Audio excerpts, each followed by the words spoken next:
വചനം ദൈവത്തിൻ വചനം നന്മകൾ ചെയ്യാനറിയൂ വചനം. വചനമറിഞ്ഞാൽ ആത്മാവുണരും ഹൃത്തിൽ. വചനം വചനം ദൈവത്തിൻ വചനം.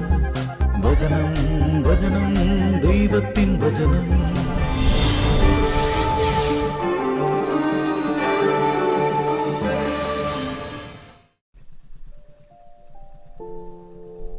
ഇതിലെ ചെണ്ടയെന്ന് മദളത്തിനോട് പരാതി പറഞ്ഞമാരേ നമ്മുടെ കാര്യം. ആനക്കാര്യത്തിന് നടക്കണം നിന്റെ ഒരു ചേനക്കാര്യം. ഇവിടെ മനുഷ്യന് കയ്യിൽ 10 വയസ്സിലേക്കുന്ന സമയത്താണ് അവൻ ചെണ്ടയുടെ മദളത്തിന്റെ കാര്യം പറയണത്. ഞാൻ പറഞ്ഞത് നിനക്ക് മനസ്സിലായില്ലല്ലേ? ഇല്ല, ചെണ്ട പരാതി പറയേ. ആ എടാ, ഞാൻ ഈ പറഞ്ഞ കാര്യം സാമാന്യം ബുദ്ധിയും ബോധമുള്ളവർക്ക് മനസ്സിലാവും. ചെണ്ടയെന്ന് തനിക്ക് കൊട്ട് കിട്ടുന്ന കാര്യം മദളത്തിനോട് പരാതി പറഞ്ഞു. മദളത്തിനും കിട്ടില്ലേ ഈ കൊട്ട്? അതിന് രണ്ടുപേരും കൊട്ട് കിട്ടുന്നവരല്ലേ? അപ്പൊ പിന്നെ പരസ്പരം പരാതി പറഞ്ഞിട്ട് വല്ല കാര്യമുണ്ടാ? കുറച്ചുകൂടി ലളിതമായിട്ട് പറഞ്ഞ 10 പൈസ കയ്യിലില്ലാത്ത എന്നോട് നിന്റെ കയ്യിൽ കാശില്ലാത്ത കാര്യവും കടവും ചോദിച്ചിട്ട് വല്ല കാര്യമുണ്ടാ? ഇല്ല. അത് ഞാനൊരു ഉപമയിലൂടെ പറഞ്ഞെന്ന് മാത്രമേ ഉള്ളൂ. ഉപമയല്ലേ ഇത്, ഉൾപ്രേഷൻ. ഇയാൾ നിന്റെ കയ്യിൽ കാശില്ലെങ്കിൽ അതങ്ങനെ പറഞ്ഞാൽ പോരെ, വെറുതെ മനുഷ്യനെ മിടക്കെടുത്താനായിട്ട്. അത്യാവശ്യം തലയിൽ ആൾ താമസമുള്ള ഒരാളായിട്ടാണ് ഞാൻ നിന്നെ കരുതിയിരുന്നത്. ഇതിപ്പോ എന്ന് വെച്ചാ എടാ, ഞാൻ നേരത്തെ പറഞ്ഞില്ലേ നീ ബുദ്ധിയും ബോധമുള്ള ആളാണെന്ന് കരുതി പറഞ്ഞാണ് ഞാൻ. ഇനി പറയുന്നില്ല, പോരെ? നീ അങ്ങനെ അങ്ങോട്ട് തന്നെ തള്ളി പറയല്ലേ. കയ്യിൽ 10 പൈസ ഇല്ല, ദാരിദ്ര്യം വന്ന് സ്ഥിരതാമസമാക്കിയുള്ള അവസ്ഥ നിനക്ക് അറിയാമോ? ഉള്ള ബുദ്ധിയും ഇതൊക്കെ പോവും. എടാ, നീ ഇങ്ങനെ നിരാശനാകല്ലേ. നമ്മുടെ മാവും പൂക്കും. എവിടെ നിന്ന്? കട ചീഞ്ഞു പോയ മാവ് എവിടെ പൂക്കാനാണ്?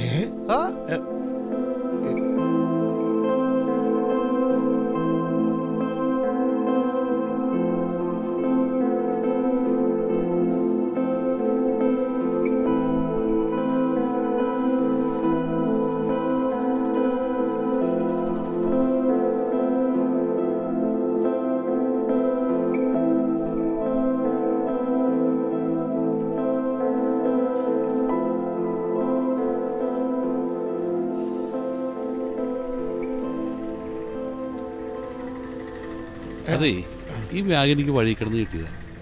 ഇതിൽ കുറച്ച് ക്യാഷും കുറച്ച് പേപ്പേഴ്സും ഉണ്ട്. ഇതൊന്ന് ഉടമസ്ഥനെ ഏൽപ്പിക്കാം. ഞാനിത് തിരക്കില്ല. ഇതും തപ്പി പിടിച്ച് ആളെ അന്വേഷിക്കുമ്പോഴത്തേക്കും എൻ്റെ ട്രെയിൻ മിസ്സാവും. അതാ ഇത് എൻ്റെ വിസിറ്റിംഗ് കാർഡ്. കൊടുത്തു കഴിഞ്ഞിട്ട് ഒന്ന് വിളിച്ച് പറഞ്ഞാൽ മതി. എൻ്റെ പേര് സേവിയർ. പോട്ടെ. നല്ല മനുഷ്യൻ തൻ്റെ ഹൃദയത്തിലെ നല്ല നിക്ഷേപത്തിൽ നിന്ന് നന്മ പുറപ്പെടുവിക്കുന്നു. ചീത്ത മനുഷ്യൻ തിന്മയിൽ നിന്നും തിന്മ പുറപ്പെടുവിക്കുന്നു. ഹൃദയത്തിൻ്റെ നിറവിൽ നിന്നാണല്ലോ അധരം സംസാരിക്കുന്നത്. ലൂക്ക 6-ാം വാക്യം. ശരിയെന്നാ.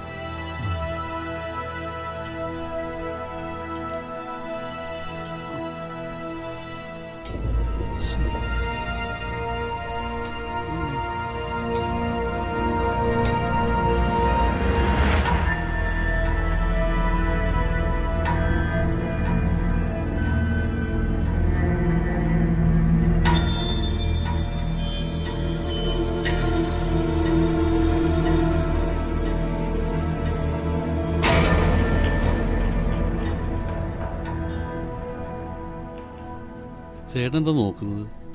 ഞാൻ എൻ്റെ ഒരു ബാഗ് കളഞ്ഞുപോയി, അത് നോക്കാൻ ഞാൻ. അതിനകത്ത് എൻ്റെ കാശുണ്ടായിരുന്നു. ചേട്ടൻ വിഷമിക്കണ്ട, ബാഗ് എനിക്ക് കിട്ടിയിട്ടുണ്ട്. എൻ്റെ ദൈവമേ, എൻ്റെ ഭാഗ്യം. എന്നിട്ട് എവിടെ? എൻ്റെ പേര് സേവിയർ. ഞാൻ കിട്ടിയപ്പോൾ തന്നെ അവിടെ ആരും കാണാത്തതുകൊണ്ട് വഴി കണ്ട രണ്ടുപേരെ ഏൽപ്പിച്ച്. ചേട്ടനിപ്പം തന്നെ പള്ളിക്ക് പുറകിലുള്ള ബസ് സ്റ്റോപ്പിലേക്ക് അവരോടുണ്ട്. എങ്കിൽ മോനും കൂടെ ഒന്ന് വരുമോ? ചേട്ടാ, ഞാനിപ്പം തന്നെ വൈകി. ഇത് നിന്നാ എൻ്റെ ട്രെയിൻ പോവും. ശ്ശേ. ചേട്ടൻ്റെ ഫോണുണ്ടോ? ആ ഉണ്ട്. ആ ദാ. ഈ നമ്പറിൽ വിളിച്ചാൽ മതി. ഓ എടാ രമേശേ, ഞാൻ വിളിക്കാടാ, ഞാൻ on the way. Okay okay okay okay. ആ ചേട്ടാ അപ്പം കിട്ടിക്കഴിഞ്ഞാൽ എന്നെ വിളിച്ച് പറയണേ. ഓ ശരി. ഓക്കെ ശരി. ആ.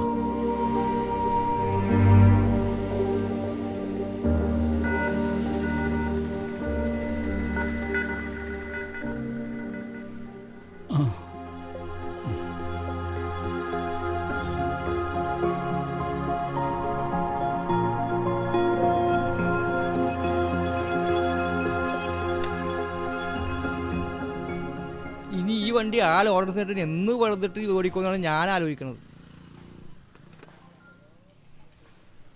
എടാ നീ എന്താണ് ആലോചിക്കണത്? അല്ല, ഇതുകൊണ്ട് കൊടുക്കണ്ടേ?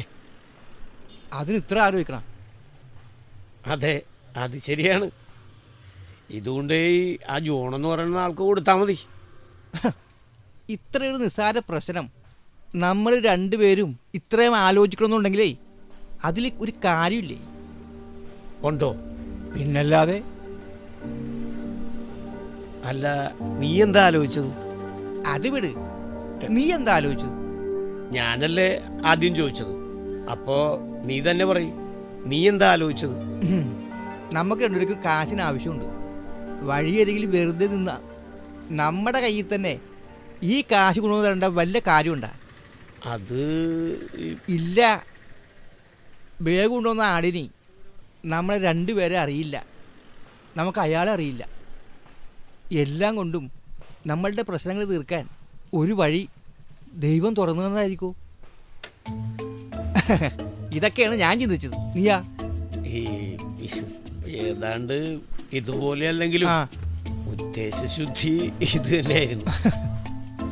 ഇത് നമുക്ക് എടുക്കാന്ന് അല്ലേ? അതെ, അതായത് ഉള്ളവരുടെ ആരുടെയോ കയ്യിൽ നിന്ന് ഇല്ലാത്ത നമുക്ക് തന്നിട്ട് നമ്മളത് കാണാതെ പോയാലുണ്ടല്ല, ഇതിലെ വെള്ളത്തിൽ മുങ്ങിച്ചാകാൻ പോയ ആളുടെ കാര്യമാതിരി ഇരിക്കും. തടിയും പലകയും പലതും ഒഴുകി വന്നിട്ടും ദൈവം നേരിട്ട് വന്നിട്ട് രക്ഷിക്കാൻ വേണ്ടി കാത്തിരുന്ന ആളുടെ കഥയല്ലേ നീ പറഞ്ഞത്? അതെ. ഹേയ്, നമ്മളങ്ങനെ ഒരു ദൈവനിഷേധം കാണിക്കില്ല, കാണിക്കരുത്. നമ്മളുടെ കഷ്ടപ്പാട് അറിഞ്ഞ് ദൈവം കൊണ്ടുവന്ന് തന്ന ഈ പണം നമ്മൾ രണ്ട് കൈ നീട്ടി സ്വീകരിക്കുന്നു.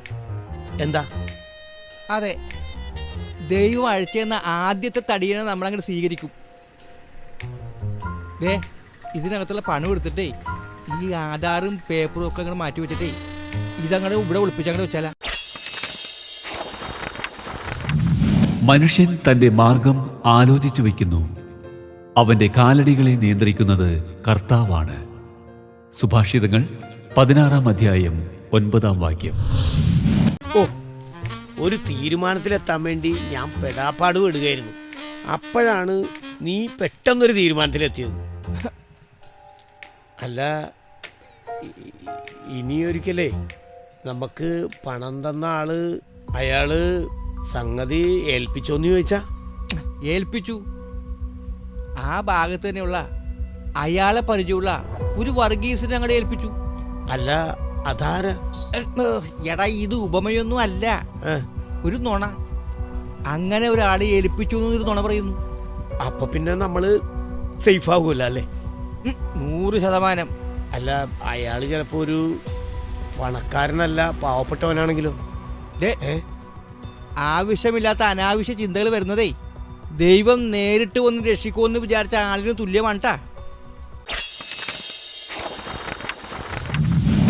വഞ്ചന ചെയ്യുന്ന ഒരുവനും എൻ്റെ ഭവനത്തിൽ വസിക്കുകയില്ല. നുണ പറയുന്ന ഒരുവനും എൻ്റെ സന്നിധിയിൽ തുടരാനാവുകയില്ല. സങ്കീർത്തനങ്ങൾ 101-ാം അധ്യായം 7-ാം വാക്യം. ഇനി അധികം നമ്മൾ ചിന്തിക്കാൻ നിൽക്കണ്ട. ഞാൻ ഒരു കാര്യം ചെയ്യാം, ഇതിലെ പൈസയൊക്കെ എടുത്തിട്ടേ ഈ കാർഡൊക്കെ എടുത്ത് മാറ്റിയിട്ട് ഞാൻ ഈ ബാഗ് എവിടെയെങ്കിലും ഒന്ന് ഒളിപ്പിക്കാൻ നോക്കട്ടെ.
ആ ഹലോ, പറയ് സേവറാ. ആ ഹലോ. അതെ, ഞാനാ ബാഗ് പോയ ജോണാ. ആ ചേട്ടാ, അവരെ കണ്ടോ? ഇല്ല മോനെ, അങ്ങനെ രണ്ടുപേരെ ഇവിടെ എങ്ങും കാണാനില്ല. ഇനിയിപ്പോ അവര് ചേട്ടന്റെ അഡ്രസ്സ് തിരക്കി ചേട്ടന്റെ വീട്ടിലേക്ക് പോയിട്ടുണ്ടാവും. അറിയില്ല. ഏയ് ചേട്ടൻ പേടിക്കണ്ട, അവരെ കണ്ടിട്ട് കുഴപ്പക്കാരാൻ തോന്നുന്നില്ല. അവരത് ചേട്ടന് തരും. എന്തായാലും ചേട്ടൻ വീട്ടിലേക്ക് ഇല്ലേ, ചെന്നിട്ട് എന്താണെങ്കിലും എന്നെ വിളിച്ച് അറിയിക്കണേ. ആ ശരി മോനെ. ചേട്ടാ, ഞാനിപ്പോ ഇങ്ങനെ ഒരു സിറ്റുവേഷനിലായിപ്പോയി, അല്ലെങ്കിൽ ഞാനും അങ്ങ് വന്നേനെ. ആ ശരി.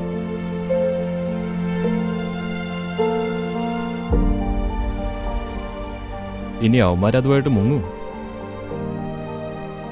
ശേ, അവരുടെ നമ്പർ വാങ്ങേണ്ടതായിരുന്നു.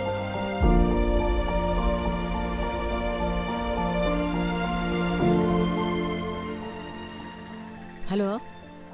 ആ ഹലോ. എന്താ ഏട്ടാ? എന്നെ തിരക്ക് ആരെങ്കിലും അവിടെ വന്നായിരുന്നോ? ഇല്ല. ഇല്ലേ? ഇല്ലെന്നേ. എന്താ ഏട്ടാ? അല്ല, അത് പിന്നെ ചേട്ടനിപ്പോ എവിടെയാ? അതെ, ഞാനിപ്പോ വിളിക്കാം. അതിന് വിളിക്കുന്ന എന്തിനാ? ഇങ്ങോട്ട് വന്നാ പോരെ.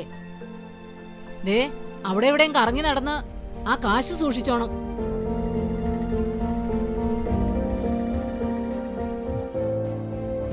കട്ടാക്കിയോ?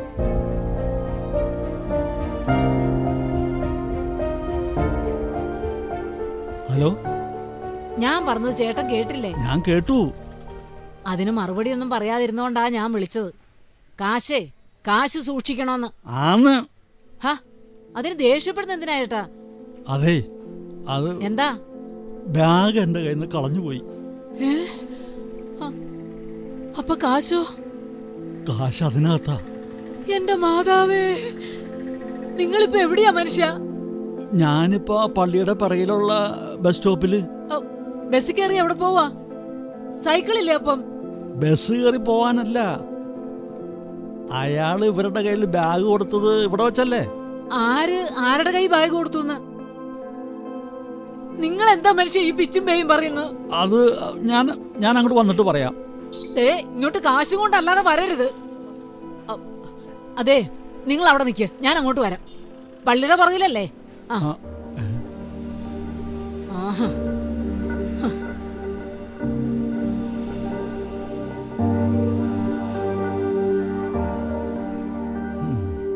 എന്റെ മനുഷ്യനെ, ഇത്തിരി പോകുന്ന ആ ബാഗ് സൂക്ഷിക്കാൻ നിങ്ങളെ കൊണ്ട് പറ്റിയില്ലല്ലോ. ഞാനതേ ഈ ബാക്കില് കാരിയറിൽ വെച്ചിരുന്നതാ, എങ്ങനെ താഴെ പോയിന്നറിയില്ല. ഈ ബാഗ് കിട്ടിയെന്ന് പറയുന്ന ആളെ ആ ബാഗ് വഴിയിൽ നിന്നവന്റെ കൊടുത്തു എന്ന് പറയുന്ന ഉള്ളത് തന്നെയാണോ? അയാള് പറഞ്ഞതാ, ആ സേവിയർ. അയാള് പറഞ്ഞ ഇനി കൊടുത്തെങ്കിൽ തന്നെ അയാൾ ആരാ, എത്തരക്കാരാ, ദൈവത്തിനറിയാം. എന്റെ കർത്താവേ, നിനക്കറിയാലോ ഞങ്ങളുടെ അവസ്ഥ.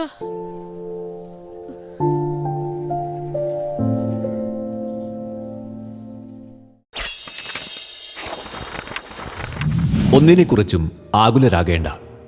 പ്രാർത്ഥനയിലൂടെയും അപേക്ഷയിലൂടെയും കൃതജ്ഞതാ സ്തോത്രങ്ങളോടെ നിങ്ങളുടെ യാചനകൾ ദൈവസന്നിധിയിൽ അർപ്പിക്കുവിൻ. ഫിലിപ്പി 4:6.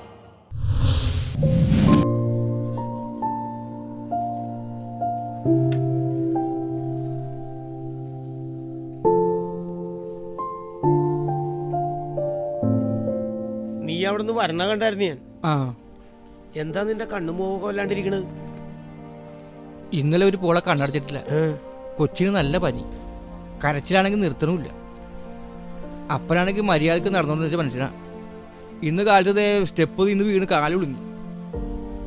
ഓ, എല്ലാം കൊണ്ടും വളരെ കഷ്ടകാലമാടാ. എന്താ നിന്റെ കയ്യിൽ ഒരു കെട്ട്? അത് കരണ്ട് പോയപ്പോ ഫീസ് കെട്ടിയതാ. ഷോക്കടിച്ച് കൈ വലിച്ചപ്പോ ഭിത്തിയിൽ തറച്ചിരുന്ന ആണി കൊണ്ടതാ. പിന്നെ സെപ്റ്റിക്കാതിരിക്കാൻ വേണ്ടിട്ട് ഇഞ്ചക്ഷനൊക്കെ എടുത്ത്. അതിനിത് വലിയ മുറിവാറ്റാണോ? ഏയ്, ചെറിയൊരു മുറിവാണ്. ഇതന്ന് അഴിച്ചത് കാട്ടിക്കള, വലിയ ബോറാണ്. എന്ത് ചെയ്താലും ആകെ കുഴപ്പമാവുകയാണ്. എന്റെ അവസ്ഥ ഇതൊക്കെ തന്നെടാപ്പ. ആകെ ഒരു സമാധാനക്കേട്. ആ കാശെടുത്തതിന് ശേഷം ഇതൊക്കെ ഞാൻ നിന്നെ കാണാൻ അങ്ങോട്ട് വരാനിരിക്കണായിരുന്നു. എന്താ? അല്ല, മുൻപ് കുറച്ച് ദാരിദ്ര്യം മാത്രം ഉണ്ടായിരുന്നുള്ളു. പക്ഷേ ഇതിപ്പോ ഉള്ള മനസമാധാനം പോയി എന്ന് പറഞ്ഞാൽ മതിയല്ലോ. നമുക്ക് ആ കാശ് തിരികെ കൊടുക്കണം. അത് പറയാനാ ഞാൻ ഇപ്പം ഇങ്ങോട്ട് വന്നത്.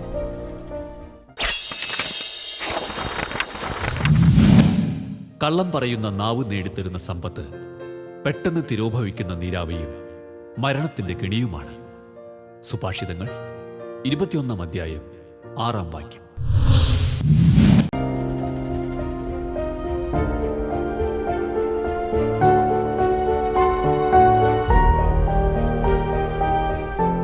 ചേട്ടാ, ചേച്ചി, നിങ്ങൾ പേടിക്കാതിരി. നമുക്കവരെ കണ്ടുപിടിക്കാം. ഏത് കൂരിട്ടത് കണ്ടാലും എനിക്കവരെ തിരിച്ചറിയാം. എനിക്കിന്ന് തിരക്കായി പോയതുകൊണ്ട്. മോനത് വണ്ടിയെ വെച്ചിട്ട് തിരിച്ചു വരുമ്പോൾ തന്നാ മതിയായിരുന്നു. എവിടെയാന്ന് വെച്ചാ ഞങ്ങളൊന്ന് വാങ്ങിക്കുകയും ചെയ്തേനെ. അതെ, അത് മതിയായിരുന്നു. നമുക്ക് ഈ വിവരങ്ങളൊക്കെ കാണിച്ച് ഒരു പരാതി പോലീസിൽ കൊടുത്താലോ? പോലീസോ? എന്താ എന്റെ ചേട്ടാ, പോലീസ് എന്ന് കേൾക്കുമ്പോ നിങ്ങൾ പേടിക്കുന്നത് എന്തിനാ? അല്ല, ഇനി നിങ്ങളെങ്ങാനും ആണോ ഇതിന്റെ പിന്നില്? എന്താ ചേച്ചി ഇങ്ങനെയൊക്കെ പറയുന്നത്? എനിക്ക് എല്ലാരെയും സംശയം, നിങ്ങളെ പോലും. നീ എന്ത് വിവരക്കടയെ പറയണത്? പിന്നല്ലാതെ നമുക്ക് നമ്മുടെ കാശ് ആര് തരും? എനിക്ക് എല്ലാരെയും സംശയം. എല്ലാം കൂടി എന്നെ പറ്റിക്കാന്നാ എന്റെ തോന്നല്. ആ ഇവന്മാരാ, ഇവരെല്ലാം ഞാൻ ബാഗ് കൊടുത്തു.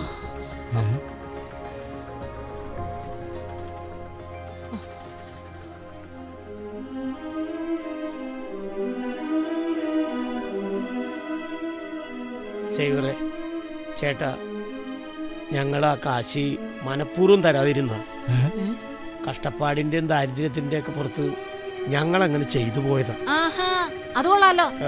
വല്ലോന്റെ കാശ് കൊണ്ടാണോ നിങ്ങളുടെ കഷ്ടപ്പാടും ദാരിദ്ര്യം ഒക്കെ മാറ്റുന്നത്? ഓ, നീ ഒന്നും മിണ്ടാതിരുന്നേടി.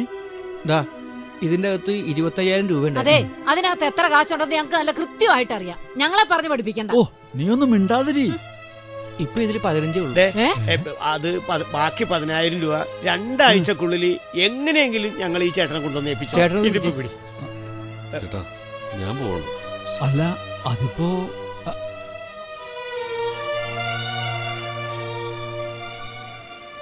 മോനെ,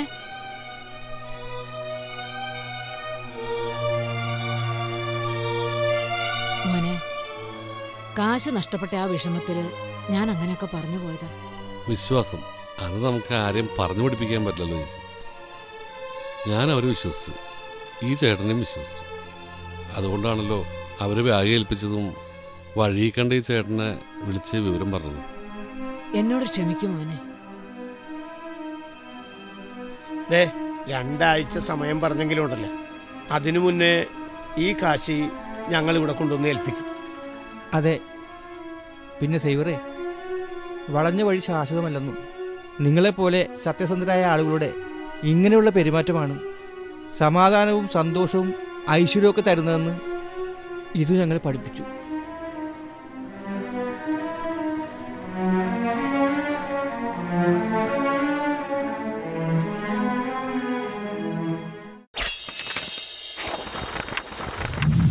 ദൈവത്തെ സ്നേഹിക്കുന്നവർക്ക്, അവിടുത്തെ പദ്ധതിയനുസരിച്ച് വിളിക്കപ്പെട്ടവർക്ക് അവിടുന്ന് സകലവും നന്മയ്ക്കായി പരിണമിപ്പിക്കുന്നു. റോമ 8 അധ്യായം 28 വാക്യം. നിങ്ങളുടെ വിലയേറിയ അഭിപ്രായങ്ങളും നിർദ്ദേശങ്ങളും ഞങ്ങളെ അറിയിക്കുക. ദി പ്രൊഡ്യൂസർ, വചനം പറയുന്നത്, divine vision, divine retreat centre, Muringoor PO, Chalakudy 680309. Phone 8891952600. Email വചനം പറയുന്നത് @gmail.com.